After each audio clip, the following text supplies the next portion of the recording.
சொல்லுக்கும் அர்த்தத்துக்கும் தூரங்கள் கிடையாது. சொல்லாத காதல் எல்லாம் சொர்க்கத்தில் சேராது. எண்ணிக்கை தீர்ந்தாலும் முத்தங்கள் தீராது.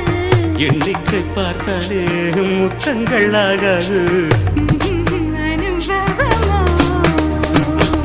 என் வீட்டு தோட்டத்தில் பூவெல்லாம் கேட்டுப்பார். என் வீட்டு ஜன்னல் கம்பி எல்லாமே கேட்டுப்பார். என் வீட்டு தென்னங்கீற்றை இப்போதே கேட்டுப்பார். என் நெஞ்சை சொல்லுமே. உன் வீட்டு தோட்டத்தில் பூவெல்லாம் கேட்டுப்பார். உன் வீட்டு ஜன்னல் கம்பி எல்லாமே கேட்டுப்பார். உன் வீட்டு தென்னங்கீற்றை ஒவ்வொன்றாய் கேட்டுப்பார். என் பேர் சொல்லுமே.